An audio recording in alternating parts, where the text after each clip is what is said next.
பக்கம் நிறைய வித்தியாசம் இருக்கு. காரணம் என்னன்னா, அங்க ஒரு மொழி பேசுற மக்கள், இங்க பல மொழி பேசுற மக்கள். மகாத்மா காந்தி அவர்கள் அதை ரொம்ப திட்டம் போட்டுதான் மொழிவாரி மாநிலங்களை பிரிச்சாரு.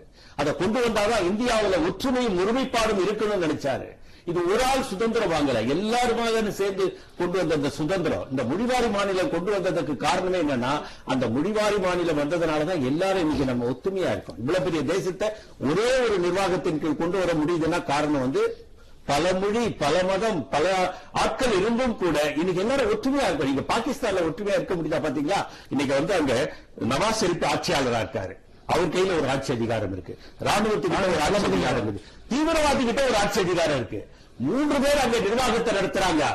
ஆனா இங்க டிமானிசேஷன் பண்ணாத போது அருண்ஜேட்லியை கூட கேட்காம நம்முடைய மோடி மட்டும் கொண்டு வந்ததை ஏத்துக்கொண்ட பக்குவம் பாத்தீங்களா?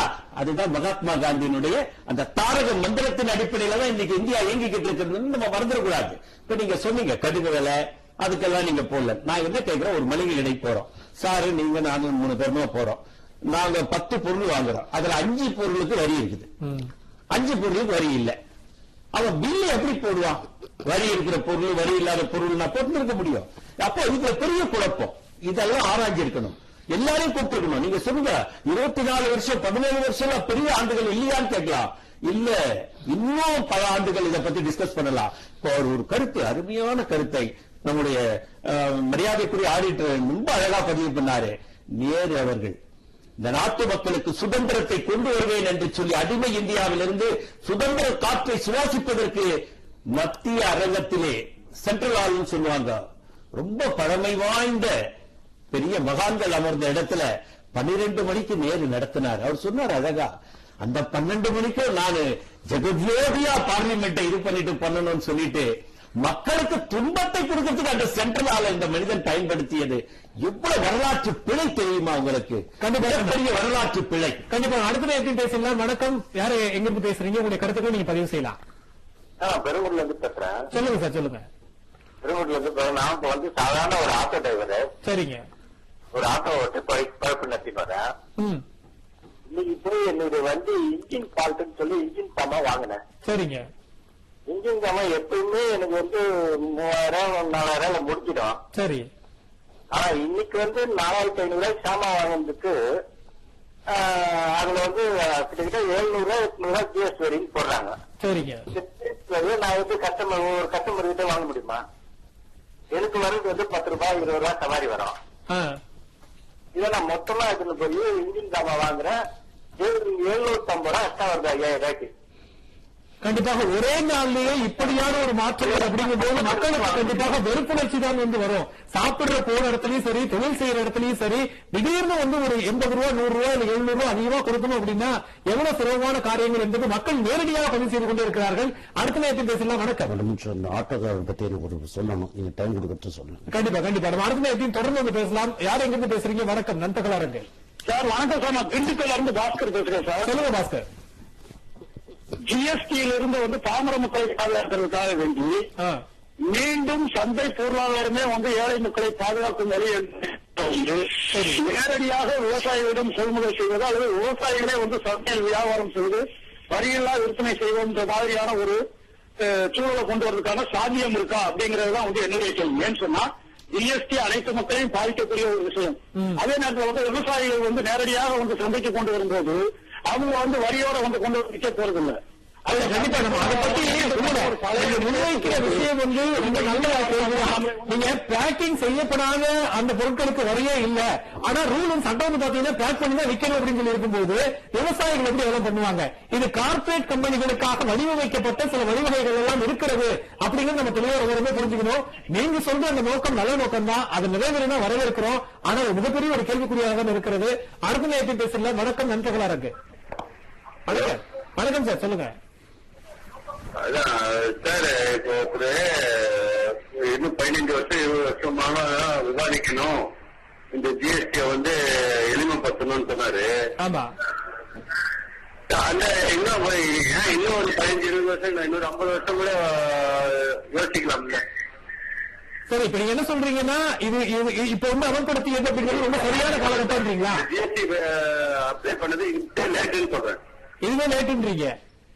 இல்ல இன்னும் முன்னாடியே பண்ணிருந்தா இன்னும் நாடு இன்னும் முன்னேறி இருக்கும்னு நான் சொல்ல வரேன். கண்டிப்பா. அப்படி முன்னேறிய பட்டியலில் இருக்கக்கூடிய நாடுகளுடைய பெயர்கள் உங்களால சொல்ல முடியுமா?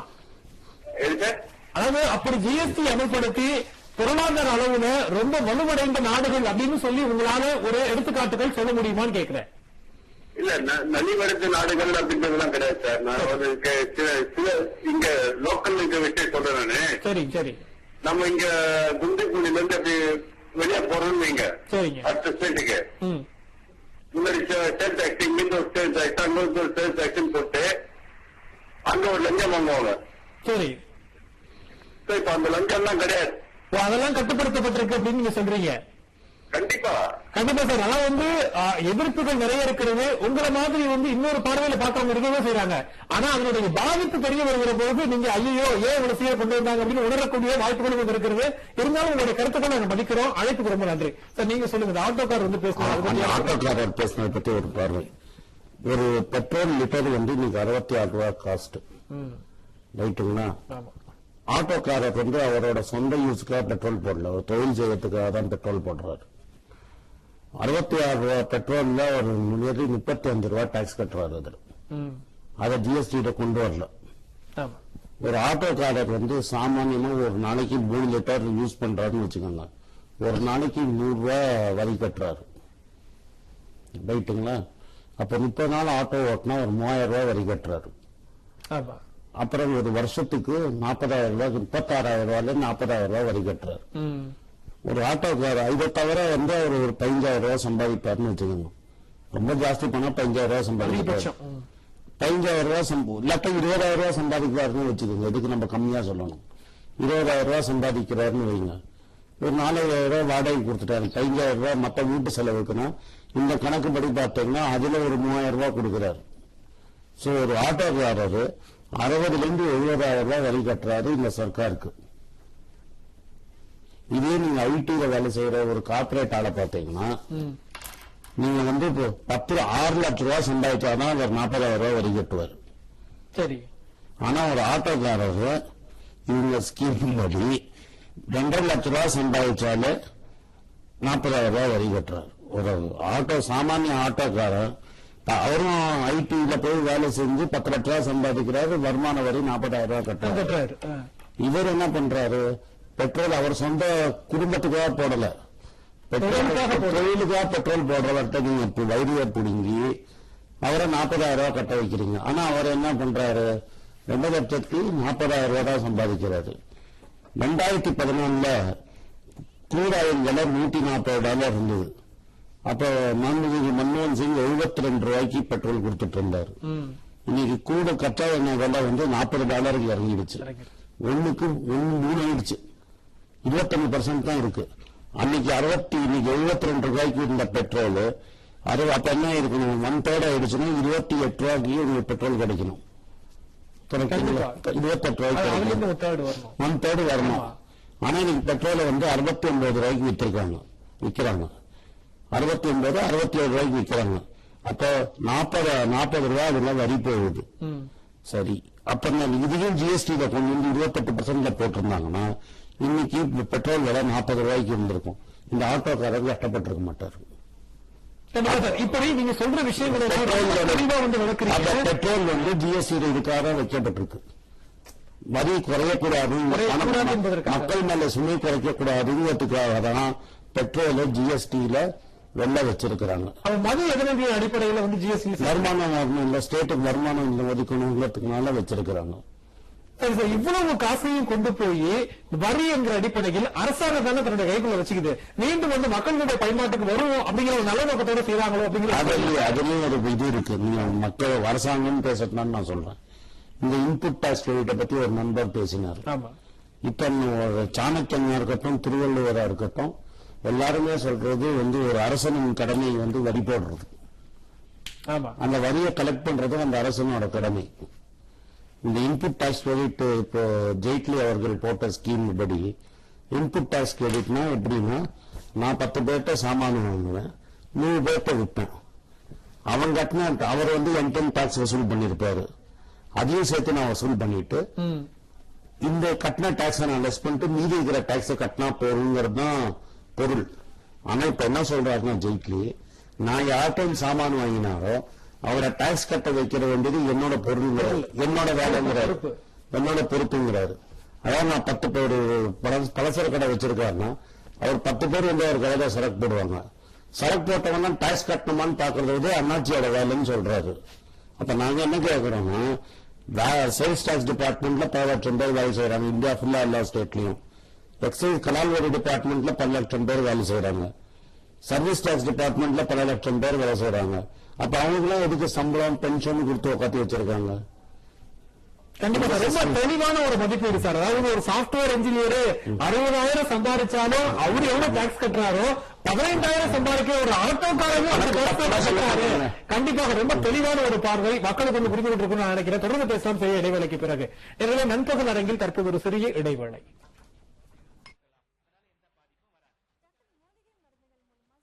இன்னைக்கு தனுஷோட பர்த்டேக்கு வெள்ளை வேட்டியில போறோம், கலர்ஃபுல்லா போறோம். வெள்ளை வேட்டியில கலர்ஃபுல்லா மேட்ச் ஆகலையே. MCR mix and match. வேட்டியோட சில்கி பார்டருக்கு மேட்சா சில்கி ஷர்ட்டிங்ஸ். கலக்கலா கலர்ஃபுல்லா. MCR mix and match. Silky பார்டருக்கு மேட்சிங்கான சில்கி ஷர்ட்டிங்ஸ்.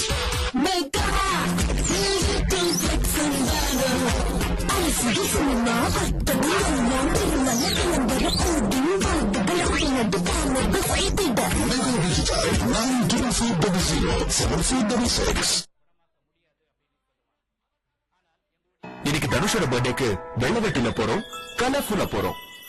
வெள்ளை வேட்டியில கலர்ஃபுல்லா மேட்ச் ஆகலையே. MCR mix and match. வேட்டியோட சில்கி பார்டருக்கு மேட்சா சில்கி ஷர்ட்டிங்ஸ். கலக்கலா கலர்ஃபுல்லா. MCR mix and match. Silky பார்டருக்கு மேட்சிங்கான சில்கி ஷர்ட்டிங்ஸ். நட்பு அல்ல இது, இன்னும் ஒரு அடிதான். இது நம்பர் நட்பாகும், இது நம்பர் நட்பாகும். அட என்னால முடியாது, நான் இங்கே இருக்கேன். நாம பறக்கிறதுக்கு பிறந்திருக்கோம். பயப்படாத, நாங்க இருக்கோம். அதுதான் என்னோட பயமே. மெக்டானல்ட்ஸ் நம்பர் 1 செஞ்சுரி சோடா இன்றே கொண்டாடுங்கள் நம்பர் 1 நட்பை.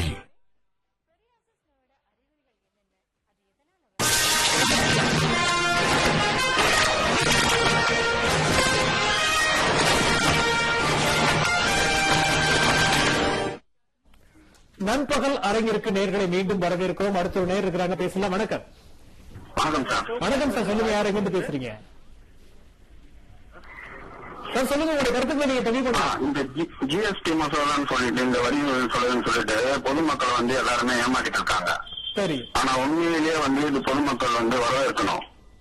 ஏன்னு கேட்டா ஒரே ஒரு சின்ன உதாரணம் நான் சொல்றேன். ஹோட்டல்ல வந்து 45 ரூபாய் வித்த தோசை இன்னைக்கு 50 ரூபாய் விற்கிறேன்னு சொல்றாங்க. நாங்க 5 பேரா போய் தோசை சாப்பிட்டோம், 25 ரூபாய் பில் எக்ஸ்ட்ரா ஆயிடுச்சு, எங்களால சமாளிக்க முடியலன்னு சொல்றாங்க. ஏன் அதை இன்னொரு பதமா எதிர்ப்பதமா அவங்க இருக்க மாட்டாங்க? அந்த 5 பேரு வீட்டுல சமைச்சு சாப்பிட்டா அதை விட ஒரு 15 ரூபாய் கம்மியாகுங்க. அதை யூஸ் பண்ணிக்கலாம். வாஸ்தவமான ஒரு பேச்சுதான் சார். நான் வந்து குடும்பத்தோட வெளியூர் போறேன், எங்க இருந்து அடுப்பு பாமாயிலு சர்க்கரை வந்து நான் எங்க தூக்கிட்டு போறது? வேலை தேடி சென்னையில இருக்கிறாங்கன்னா எல்லாரும் சமைச்சு சாப்பிட முடியுமா அப்படிங்கிற யதார்த்தமான கேள்வி இருக்கு இல்லையா நண்பரே? அப்புறம் ஹோட்டல்ல வேலை செய்யறவங்க எங்க போவாங்க தம்பி? கண்டிப்பாக ஹோட்டல்ல வேலை செய்யறவங்க ஹோட்டல்ல தானே சாப்பிட்டாங்க அப்படிங்கிற விஷயம் இங்க இருக்கிறது. ஒரு அழைப்புக்கு ரொம்ப நன்றி. அடுத்த நேரத்தை பேசலாம். வணக்கம் சார், நான் சிவகுமார் பேசுறேன் சார், ராயபுரத்துல இருந்து. சொல்லுங்க சிவகுமார். சார், இப்ப வந்து பிசினஸ் பண்ற பீப்புள் வந்து மந்த்லி டாக்ஸ் கலெக்ட் பண்றாங்க கஸ்டமர் கிட்ட இருந்து, டெய்லி பில் போடுறது. சரி. அதை வந்து ரிட்டர்ன் ஃபைல் பண்ணிட்டு அவங்களுக்கு ரிட்டர்ன் கிடைச்சிருது. சரி. இப்ப அன்றாட சாதாரண மக்கள் வந்து ஒரு இட்லி சாப்பிடுறாங்க, தோசை சாப்பிடுறாங்களோ அவங்க மேல விதிக்கிற வரியை வந்து மக்கள் எப்படி சார் திருப்பி அவங்க ரீகலெக்ட் பண்ணிப்பாங்க? அந்த மாதிரி ஏதாவது வரைமுறை இருக்கா சட்டம்? கண்டிப்பா வந்து கிடையவே கிடையாது. அப்படி திரும்ப பெறவே முடியவே முடியாது. எல்லா சுமையும் மக்களின் மீது மட்டும்தான் சுமத்தப்பட்டுக் கொண்டிருக்கிறது. உங்களுடைய அழைப்புக்கு நன்றி. அடுத்த நேரத்தை பேசலாம். வணக்கம். வணக்கம் சார், சொல்லுங்க, யாரு கிட்ட பேசுறீங்க? கன்னிகாபுரம் சென்னை புளியந்தோப்பு ராமையாங்க. சொல்லுங்க ராமையா. ஜிஎஸ்டி மசோதான்னு சொல்லி வந்து அடித்தட்டு மக்களை பாதிக்கிற அளவுக்கு தான் இது வந்து இருக்கும் போல இருக்கு ஐயா. சரிங்க, அதாவது இன்னும் கணிக்க முடியல, இதெல்லாம் பார்க்கிற போது அப்படியான ஒரு சூழல் தான் தென்படுது அப்படின்றீங்க. ஒரு அத்தியாவசிய பண்டங்களோட விலை கூட ஏறக்கூடிய அளவுல அப்புறம் என்னங்க? இப்ப சாதாரணமா நான் வந்து ஒரு ரிக்ஷா தொழிலாளிங்க. சரிங்க. ரிக்ஷா தொழிலாளி ஒரு 200 ரூபா 300 ரூபா சம்பாதிப்பாங்க. அடிப்படை ஒரு அத்தியாவசிய பொருள், வீட்டுக்கு மளிகை பொருள் எல்லாமே ஏறிடுச்சு அப்படிங்கிறாங்க. 1ஆம் தேதியில இருந்து கடையில போய் வாங்கினா எந்த பொருளுமே ஏறி போச்சுக்கிறாங்க. சரி, அப்ப எங்களோட வாழ்க்கை எப்படிங்க, எங்களை மாதிரி தொழிலாளிகளோட வாழ்க்கை என்ன இப்ப ஆக போகுதுன்னு தெரியலங்க. அதான் பயமா இருக்கு. கண்டிப்பா சார், ஒரு சாமானியர்களுக்கான ஒரு மேடையாக அவர்களுடைய குரலை ஒலிக்க வேண்டும் அப்படிங்கிற நிகழ்ச்சியாக இது அமைய வேண்டும் அப்படிங்கிறதுக்காக தான் வாய்ப்பெல்லாம் கொடுத்தோம். அதே மாதிரி மக்கள் இங்கே புலம்பி தீர்த்து கொண்டிருக்கிறார்கள் அப்படிங்கிற யதார்த்தமான ஒரு உண்மை சார். இன்னொரு ஒரு கேள்வி, பட்டாசு பற்றி நம்ம பேசுகிற போது இல்ல, இன்னைக்கு பட்டாசு தொழிற்சாலைகள் மூடப்பட வேண்டிய ஒரு சூழலுக்கு வந்துவிட்டது அப்படிங்கிறதான். ஆனால் நேற்றைக்கு தமிழகத்தினுடைய அந்த வணிகத்துறை ஜெயக்குமார் அவர்கள் பேசுகிற போது சொல்றாரு, ஏற்கனவே 17% வந்து வரி கட்டிக்கிட்டு இருந்தாங்க, இன்னைக்கு நாங்க 18% ஆகியிருக்கிறோம், ஒரு பெரிய வித்தியாசம் எல்லாம் கிடையாது, இது சும்மா வந்து இந்த மாதிரியான போராட்டங்களும் நடத்துறாங்க அப்படிங்கிற ஒரு கருத்துக்களை முன்வைக்கிறார். அதாவதுங்க, பட்டாசு தொழிலாளர்கள் சிவகாசியில இருக்கிறவங்க பல நண்பர்கள் எங்க கட்சியில இருக்காங்க, பட்டாசு குடிசை தொழிலா பண்றாங்க. நான் உங்களை கேட்ட போது 5% தான் வாக்கு வரி கட்டிட்டு இருந்தேன்னு சொன்னாங்க. அவங்க 17% கட்டிட்டு இருந்ததா திரு ஜெயக்குமார் சொல்றது அபத்தமானது, அது தவறான கருத்து. அது 17% அவர் விளக்கணும். அது எந்த மாதிரி 17%, எந்த பேசிக்ல 17% அவங்க கட்டினாங்க? 18% இப்ப ஜிஎஸ்டி கொண்டு ஏன் அவங்க ஸ்ட்ரைக் பண்றாங்க? 1% இன்னைக்கு 10 லட்சம் பேர் இந்த தொழிலாளர்கள் வேலை இழப்ப சந்திக்கக்கூடிய இதுல இருக்காங்க. தீப்பெட்டி யார் செய்யறது? தீப்பெட்டி நாம பாக்குற கோயில்பட்டிக்கு நிறைய தடவை நாம எல்லாம் போயிருக்கோம். பெண்கள் செய்யறாங்க, சின்ன குடிசையில வாழக்கூடிய பெண்கள்லாம் வந்து அதை செஞ்சு கொண்டு வந்து தன்னுடைய குடும்ப வருமானத்தை பெருக்குவதற்காகவும் குடும்பத்தை நடத்துவதற்காகவும் செய்யக்கூடிய தொழில் தான் தீப்பெட்டி தொழில். அதுவும் இன்னைக்கு முடங்கி போச்சு. அதுக்கும் 18% வரி போட்டிருக்காங்க. இப்படி சின்ன சின்ன அது வந்து முதல்ல வந்து வரி இல்லாத ஒரு இதுல இருந்தது, அது காங்கிரஸ் கவர்மெண்ட் இருக்கும்போது. அதுக்கப்புறம் வரிக்குள்ள கொண்டு வந்து இப்ப வந்து என்ன பண்ணிட்டாங்க, மொத்தமா வரி சுமத்தி அதை 3 அளவுக்கு கொண்டு வந்துட்டாங்க. குடிசை தொழிலே நடக்கக்கூடாதுன்னு சொல்றாங்க. இப்போ திரு ராமையா அவர்கள் ஒரு கருத்தை சொன்னார், நான் ரிக்ஷா ஓட்டும் தொழிலாளி. பாருங்க, ரிக்ஷா ஓட்டும் தொழிலாளி கூட நம்ம பதிவுல வந்து இவ்வளவு வருத்தத்தோட பதிவு பண்றாரு, நான் கடைக்கு போனா நான் எந்த பொருளுமே வாங்க முடியாது அப்படின்னு சொல்றத நைட்டு 12 மணிக்கு சென்ட்ரல் ஹால்ல வச்சு பண்ணிட்டு ராமையா புலம்ப விட்டுருக்கிறது தான் இந்த அரசாங்கம். அதே மாதிரி நீங்க பாத்தீங்கன்னா இன்னைக்கு விவசாயிகள் எல்லாம் புலம்புறாங்க. நம்ம நேற்று இரவு நான் பார்த்த கலைஞர் நியூஸ் செய்தியில கூட பார்த்த ஒரு விவசாயியை கேட்கறீங்க, நீங்க என்னங்கன்னு கேட்கிறாங்க. டிராக்டருக்கு ஜிஎஸ்டி 18%, 18% பூச்சிக்கொல்லி மருந்துக்கா, உரத்துக்கு 12%. இல்ல, இப்போ டிராக்டருக்கும் உரத்துக்கும் கடைசி நேரத்தில் 12ல இருந்து 5 குறைச்சிருக்கிறாங்க. அப்படியான ஒரு உண்மையான விஷயம் நம்ம வந்து அந்த அறிமுக விழா நடத்துறதுக்கு முன்னாடி குறைச்சிருக்காங்க. கேட்டதை பாருங்க, நம்ம வந்து குறைச்சிருக்கோம் அப்படிங்கிற விஷயங்களை வந்து முன்வைத்திருக்கிறார்கள். தொடர்ந்து பேசுறது. இப்போ இந்த ஜிஎஸ்டியை பொறுத்த வரைக்கும் இந்த ஏசியன் கண்ட்ரிஸ் அப்படின்னு எடுத்துக்கிட்டோம் அப்படின்னா பல்வேறு நாடுகள் இருக்கு, மலேசியால இருக்கு, சைனால இருக்குது. ஆனா சைனால அதிகபட்சமாக 17% சொல்றாங்க. அப்ப இந்தியாவில மட்டும் ஏன் 28% இருக்கு? ஒரு நிருபர் சொன்னாரு, ஒருத்தர் பேசினவர் சொன்னார், நிருபர் இல்ல பேசினவர் சொன்னார், இது இந்தியா வல்லரசாகும்னு. 160 நாட்கள் இது மாதிரி ஒரு வரி இருக்கு. அதெல்லாம் விட்டுருங்க, சின்ன நாடு. இந்தியா சைஸ்ல இருக்கிற 3 நாடு இருக்கு பிசினஸ் பண்ற நாடு, ஜெர்மனி, பிரேசில், சைனா. பிரேசில்ல இருக்கிறது 2 ரேட்டு, சைனால இருக்கிறது 17%. நீங்க சொன்ன மாதிரி ஜெர்மனியில மேக்சிமம் இருக்கிறது 19 ரேட்டு. மன்மோகன் சிங் சொன்னது 18%. ஆனா இந்த நாட்டின் துர்தத்தை பாத்தீங்கன்னா நம்ம மன்மோகன் சிங்கை கேலி கூட்டா பேசி வெள்ளாமிச்சு விட்டோம். ஒரு படித்த மேடையை அவமானப்படுத்தினதுக்கு தான் இந்த நாட்டுக்கு இந்த ஒரு நிலைமை. இது படிப்புக்கு முக்கியம் இல்லை அப்படின்னு சொல்லி யார் வேணா ஆட்சி பண்ணலாம்னு சொல்லத்தான் இன்னைக்கு இந்த மாதிரி ஒரு நிலைமை. 28%ங்கிறது மக்களால தாங்கவே முடியாத சுமை. இது நீங்க பாத்தீங்கன்னா டீ வெதர் மட்டும் இன்னைக்கு 2 ரூபாய் ஏறி இருக்கு, 5% தான் டாக்ஸ். இன்னும் போக போக தெரியும் உங்களுக்கு. ஹார்லிக்ஸ், போர்னீட்டா இது மாதிரி இடத்துலலாம் வந்து 28% டாக்ஸ் இருக்கு. நீங்க நானும் குடிக்கிற டீக்கு வெறும் 5% தான் டாக்ஸ். குழந்தைங்க குடிக்கிற ஹார்லிக்ஸ், போர்னீட்டாக்கு 18-28% டாக்ஸ்ல இருக்கு. கண்டிப்பா இப்ப வந்து பாத்தீங்கன்னா அரசாங்கம் செய்யக்கூடிய நடவடிக்கைகளை எல்லாம் பார்க்கிற பொழுது பொருளாதாரத்துல மிக வலுவான ஒரு நாடு, ரொம்ப பணக்கார நாடு அப்படின்னு சொல்லி இந்தியா பெயர் எடுத்து, ஆனால் அங்க இருக்கிற மக்கள் ஏழைகளாக இருக்கிறார்கள். அப்படிலாம் இல்ல, நீங்க அதெல்லாம் கவர்மெண்ட் சம்பாதிக்க முடியாதுன்றீங்களா இதன் மூலமாகவும்? சார், ரெவன்யூ ரொம்ப பெருசா ஏற போறது இல்ல. சரி, நல்லா புரிஞ்சுக்கோங்க. கவர்மெண்ட் ரெவன்யூ ஏற போறது இல்லன்னு இல்ல. இவங்களுக்கு யாரோ சொல்லிட்டாங்க, இது இப்படி பண்ணீங்கன்னா சரியா போயிடும். நம்ம வந்து இவங்களுக்குலாம் எப்படின்னா அவங்க வந்து பவர்ல இருந்தது கிடையாது. தான் 2வது வாட்டி அவங்க 5 வருஷம் பவர்ல இருக்க போறாங்க. நேருவோ மன்மோகன் சிங்கோ பண்ண சாதனையை நாங்க பண்ணணும்னு இவங்க ட்ரை பண்ணிட்டு இருக்காங்க. வரலாறுல இடம் பிடிக்கணும், வரலாறுல எப்படியாவது ஒரு இடத்தை பிடிக்கணும்.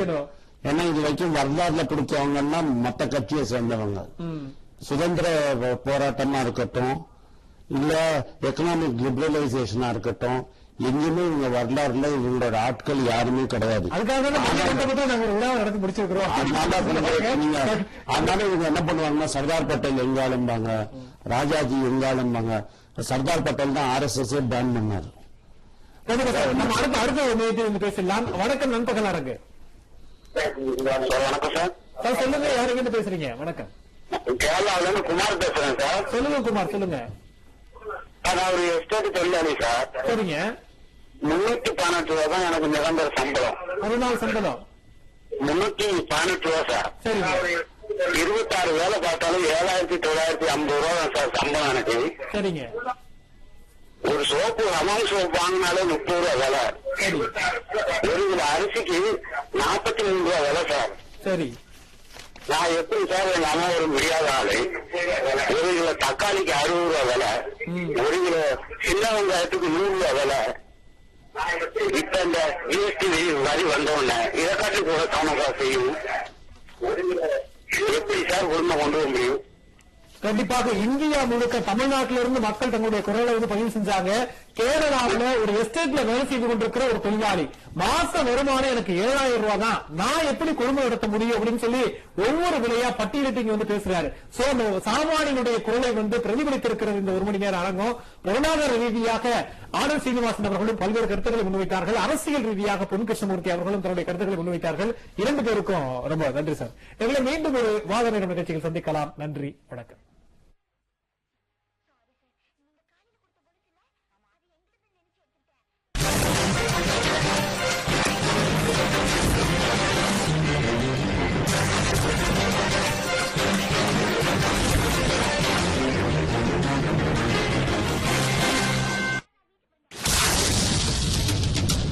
அன்றாடம் நம்மை அதிர வைக்கும் செய்திகள் பற்றி அதிரடி விவாதம். சமூக அரசியல் களத்தில் ஏற்படும் அதிர்வுகள் பற்றிய விரிவான அலசல். உங்கள் நெஞ்சில் எழும் கேள்விகளுக்கெல்லாம் விடையாக எத்தனை கோணம், எத்தனை பார்வை. தினமும் இரவு 9 மணிக்கு நமது கலைஞர் செய்திகள் தொலைக்காட்சி காணத் தவறாதீர்கள். எத்தனை கோணம் எத்தனை பார்வை வழங்குவோர் நீட் 1 இயர் கோச்சிங், சீமானில் படி மெடிக்கலை பிடி. நமது கலைஞர் செய்திகள் தொலைக்காட்சியில் இன்றைய நிகழ்ச்சிகள் அனைத்தையும் வழங்குவோர் காவேரி கல்வி நிறுவனங்கள் மேச்சேரி இணைந்து வழங்கும்